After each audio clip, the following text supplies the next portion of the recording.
আকাশবাণী কলকাতা। খবর পড়ছি শাশ্বতী দত্ত। বিশেষ খবর হলো 2024-এর সাধারণ নির্বাচনের দিনক্ষণ ঘোষিত হবে আগামীকাল। নির্বাচন কমিশনার হিসেবে আজ দায়িত্বভার গ্রহণ করেছেন জ্ঞানেশ কুমার ও সুখবীর সিং সান্ধু। প্রধানমন্ত্রী নরেন্দ্র মোদীর 5 দিনের দক্ষিণ ভারত সফর শুরু হচ্ছে আজ। একাধিক জনসভায় ভাষণ ও রোড শোর কর্মসূচি রয়েছে প্রধানমন্ত্রীর। কেন্দ্রীয় স্বরাষ্ট্রমন্ত্রী অমিত শাহ নতুন দিল্লিতে criminal case management system CCMS এর সূচনা করেছেন। কেন্দ্রীয় সরকার বেশ কয়েকটি হিংস্র প্রজাতির কুকুর বিক্রি ও প্রজননের উপর নিষেধাজ্ঞা জারির প্রস্তাব দিয়েছে। নদীর তলা দিয়ে দেশে প্রথম মেট্রো পরিষেবা শুরু হল হাওড়া ময়দান ও ধর্মতলার মধ্যে। জোকা মাঝেরহাট এবং কবি সুভাষ রুবি মেট্রোপথেও ট্রেন চলাচলের সূচনা। আসছে বিস্তারিত খবরে। 2024-এর সাধারণ নির্বাচনের দিনক্ষণ ঘোষিত হবে আগামীকাল। ভারতের নির্বাচন কমিশনের তরফে এক প্রেস বিবৃতিতে একথা জানানো হয়েছে। একই সঙ্গে বেশ কয়েকটি রাজ্যের বিধানসভা নির্বাচনের দিনক্ষণও ঘোষণা হতে চলেছে। নবনিযুক্ত নির্বাচন কমিশনার জ্ঞানেশ কুমার এবং সুখবীর সিং সান্ধু আজ তাদের দায়িত্বভার গ্রহণ করেছেন।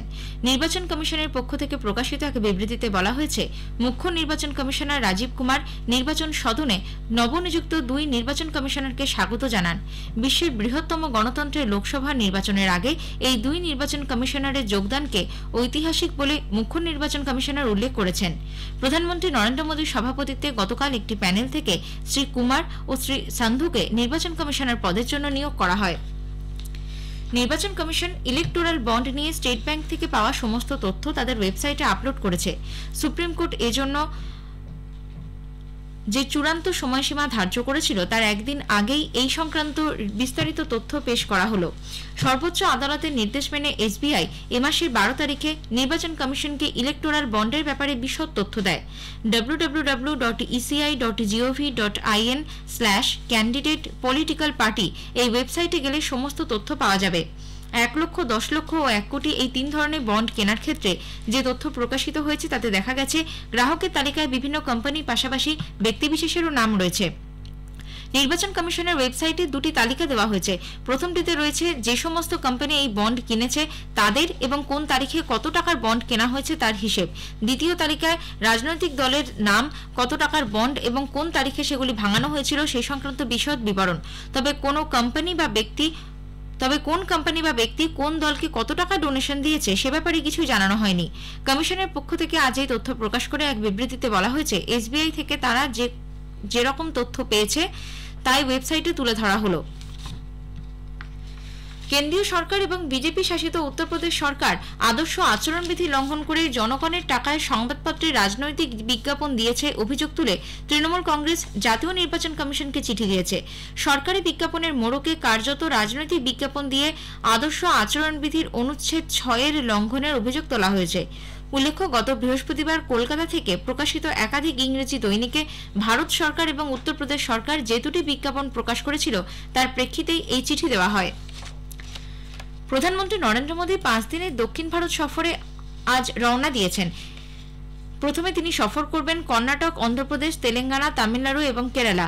তার নির্বাচনী প্রচার আজ শুরু হয়েছে তামিলনাড়ুর কন্যাকুমারীতে। প্রচার পর্বে প্রধানমন্ত্রী মেগা রোড শোয়ে অংশ নেবেন। হেলিকপ্টারে ত্রিমান্দম থেকে তিনি কন্যাকুমারী পৌঁছে সেখানে বিবেকানন্দ কলেজ মাঠে রাজ্য বিজেপি আয়োজিত এক জনসভায় ভাষণ দিচ্ছেন প্রধানমন্ত্রী। हम तमिलनाडु की कनेक्टिविटी को बेहतर बनाने के लिए रेलवे और हाईवेज का नेटवर्क तैयार कर रहे हैं। इन 10 वर्षों में तमिलनाडु में भी करीब 50,000 करोड़ के हाईवे के प्रोजेक्ट पूरे किए गए हैं। 70,000 करोड़ रुपए के हाईवे पर और हम तमिलनाडु की कनेक्टिव हाईवे पर और काम चल रहा है।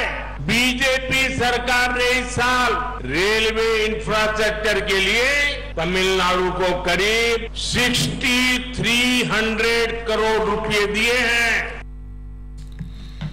18 তারিখ সালেমে এবং 19 মার্চ কোয়েম্বাটুরে ভোট প্রচারে জনসভায় ভাষণ দেওয়ার কর্মসূচি রয়েছে শ্রী মোদীর। সম্প্রতি সে রাজ্য সফরে গিয়ে প্রধানমন্ত্রী বেশ কিছু প্রকল্পের সূচনা করেন। তিরুপুর, তিরুনেলভেলি, মাদুরাই এবং তুতিকোরিনে জনসভায় ভাষণ দেন। কর্ণাটকে 2টি জনসভায় প্রধানমন্ত্রী ভাষণ দেওয়ার কর্মসূচি রয়েছে। রাজ্য বিজেপি সাধারণ সম্পাদক সুনীল কুমার বেঙ্গালুরুতে সাংবাদিকদের জানিয়েছেন, কালবুর্গিতে আগামীকাল এবং 18 মার্চ শিবামোগায় প্রধানমন্ত্রী জনসভা করার কথা। সন্ত্রাসবাদ এবং সংগঠিত অপরাধের বিরুদ্ধে ভারতের লড়াইকে আরও মজবুত করার লক্ষ্যে কেন্দ্রীয় স্বরাষ্ট্রমন্ত্রী অমিত শাহ গতকাল নতুন দিল্লিতে অপরাধ সংক্রান্ত মামলার ব্যবস্থাপনার এক অভিনব ডিজিটাল পদ্ধতি সিসিএমএস এর সূচনা করেছেন। জাতীয় তদন্ত সংস্থা এনআইএ এর পরিকল্পনায় তৈরি এই criminal case management system virtual মাধ্যমে উদ্বোধন করে স্বরাষ্ট্রমন্ত্রী বলেন, এই ব্যবস্থায় কেন্দ্রীয় ও পুলিশের সন্ত্রাস দমন স্কোয়াড সহ রাজ্যগুলির এজেন্সিদের মধ্যে সমন্বয় আরও মজবুত হবে। তদন্তের কাজ ত্বরান্বিত করতে এবং আরও কার্যকরী করে তুলতে নতুন প্রজন্মের সফটওয়্যার ব্যবহার করার জন্য রাজ্য পুলিশের মহানির্দেশকদের প্রতি আহ্বান জানান তিনি। ভার্চুয়াল মাধ্যমে স্বরাষ্ট্রমন্ত্রী জম্মু ও কোচিতে জাতীয় তদন্ত সংস্থা এনআইএর দুটি নতুন শাখা অফিসের এবং রায়পুরে একটি আবাসন কমপ্লেক্সের উদ্বোধন করেন। সূচনা করেন সংকলন নামে একটি মোবাইল অ্যাপের। অপরাধ সংক্রান্ত নতুন আইনগুলি বিস্তারিত তথ্য নিয়ে ন্যাশনাল ক্রাইম রেকর্ডস ব্যুরোর একটি সংকলন রয়েছে এই অ্যাপটিতে। অপরাধ সংক্রান্ত মামলার ব্যবস্থাপনায় নতুন তৈরি ক্রিমিনাল কেস ম্যানেজমেন্ট সিস্টেম সন্ত্রাসবাদ এবং সংগঠিত অপরাধ সংক্রান্ত মামলায় এনআইএ কর্মীদের মধ্যে সমন্বয় উন্নততর করবে, যার ফলে ন্যায় বিচার প্রদানেও উন্নতি ঘটবে। কেন্দ্রীয় অর্থমন্ত্রী নির্মলা সীতারামন আজ বলেছেন, ভারতে বিদেশি প্রত্যক্ষ বিনিয়োগ বর্তমানে সর্বোচ্চ, ভবিষ্যতে তা আরও বাড়বে। একটি বেসরকারি সংবাদ চ্যানেলের সম্মেলনে বক্তব্য রাখেন তিনি। অর্থমন্ত্রী কেন্দ্র, রাজ্য ও স্থানীয় সরকারগুলির মধ্যে আরও মেলবন্ধনের উপর জোর দিয়ে তিনি বলেন, এর ফলে বিভিন্ন ক্ষেত্রে সংস্কার আরও ভালোভাবে সম্ভব হবে।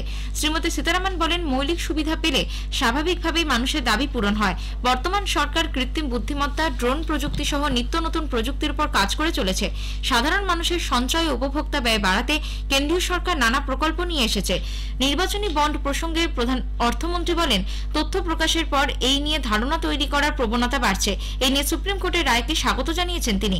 সরকারের ভালো সংস্কার নিয়ে বিরোধিতার করা আক্রমণকে কটাক্ষ করেছেন শ্রীমতী সীতারামন। দুর্নীতি দমনে প্রধানমন্ত্রী নরেন্দ্র মোদীর পদক্ষেপেরও প্রশংসা করেন তিনি। উত্তর ও দক্ষিণ বিভাজন নিয়ে বিরোধীদের বিতর্ক প্রসঙ্গে তিনি বলেন, একটি আঞ্চলিক দলগুলির কেন্দ্রকে আক্রমণ করার একটি নতুন পন্থা ও রাজনৈতিক ষড়যন্ত্র। কেন্দ্রীয় সরকার বেশ কয়েকটি হিংস্র প্রজাতির কুকুর বিক্রি ও প্রজননের উপরে নিষেধাজ্ঞা জারির প্রস্তাব দিয়েছে। পশুপালন মন্ত্রকের পক্ষ থেকে একটি নির্দেশিকা জারি করে বলা হয়েছে, মানুষের জীবনের ঝুঁকি আছে এমন 23টি প্রজাতির কুকুরের বিক্রি ও প্রজনন বন্ধে সমস্ত রাজ্য ও কেন্দ্রশাসিত অঞ্চলগুলিকে নিশ্চিত করতে হবে।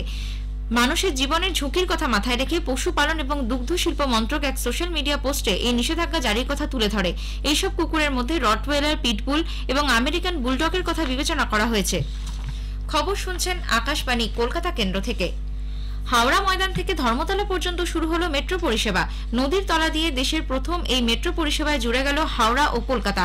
হাওড়া ময়দান স্টেশনটি দেশের মধ্যে গভীরতম মেট্রো স্টেশন।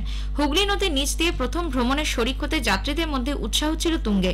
অফিস যাত্রীদের পাশাপাশি এই ভিড়ের মধ্যে ছিলেন উৎসাহী জনতা। হাওড়া ময়দান থেকে এসপ্ল্যানেডগামী সকাল 7টায় প্রথম মেট্রোতে ছিল থিকথিকে ভিড়।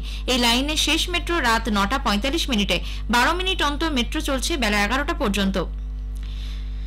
অন্যদিকে 11টা থেকে বিকেল 5টা পর্যন্ত 15 মিনিট অন্তর মেট্রো চলাচল করবে। এসপ্ল্যানেড হাওড়া ময়দান এই 4.8 কিলোমিটার অংশ নিয়ে যাত্রীদের মধ্যে উৎসাহ ছিল সবচেয়ে বেশি। যাত্রীদের উৎসাহ দেখে খুশি মেট্রো কর্তৃপক্ষ। কলকাতা মেট্রোর মুখ্য জনসংযোগ আধিকারিক কৌশিক মিত্র বলেন, মেট্রোর জন্য এটি অত্যন্ত গর্বের দিন। New Garia, Ruby orange line এবং জোকা মাঝেরহাট পার্পল লাইনেও শুরু হয়েছে মেট্রো পরিষেবা। কেন্দ্রীয় সরকারের জল জীবন মিশন প্রকল্পের আওতায় বাড়ি বাড়ি পানীয় জলের সংযোগ পৌঁছে দিতে আরো 800 কোটি টাকা বরাদ্দ করা হয়েছে। এর অর্ধেক কেন্দ্র ও বাকি অর্ধেক রাজ্য সরকার বহন করবে। জনস্বাস্থ্য কারিগরি দপ্তর সূত্রে জানা গেছে, চলতি আর্থিক বছরে জল জীবন মিশনে রাজ্যকে 8,000 কোটি টাকা বরাদ্দ করা হয়েছিল। সেই অর্থ খরচ করে কেন্দ্রীয় সরকারের কাছে কমপ্লায়েন্স রিপোর্ট পাঠানো হয়েছে। মুখ্যমন্ত্রী মমতা ব্যানার্জির শারীরিক অবস্থা এখন স্থিতিশীল। গতকাল সন্ধ্যায় পড়ে গিয়ে গুরুতর চোট পাওয়ার পর সবসময় চিকিৎসকদের পর্যবেক্ষণে রয়েছেন তিনি। আজ সকালে পুলিশ কমিশনার বিনীত গোয়েল মুখ্যমন্ত্রীর বাড়িতে যান। পাশাপাশি ডিসি সাউথ সহ বেশ কয়েকজন আধিকারিকও মুখ্যমন্ত্রীর বাড়িতে নিরাপত্তা ব্যবস্থা পর্যালোচনা করেন। মানব উন্নয়ন সূচকের একাধিক মানের নিরিখে ভারত বেশ কয়েক ধাপ এগিয়েছে বলে রাষ্ট্রসংঘের এক রিপোর্টে উল্লেখ করা হয়েছে। রাষ্ট্রসংঘের উন্নয়ন কর্মসূচির প্রতিনিধি কাইটলিন ওয়াইনসেন তার পেশ করা রিপোর্টে উল্লেখ করেছেন, গত কয়েক বছর ধরে ভারত মানব উন্নয়নের প্রভূত উন্নতি করেছে। অল ইংল্যান্ড ব্যাডমিন্টন চ্যাম্পিয়নশিপে ভারতের লক্ষ্য সেন পুরুষদের সিঙ্গলসের কোয়ার্টার ফাইনালে পৌঁছেছেন। প্রি কোয়ার্টার ফাইনালে তিনি অ্যান্ডার্স অ্যান্টনসেনকে পরাজিত করেন। খবর শেষ হলো।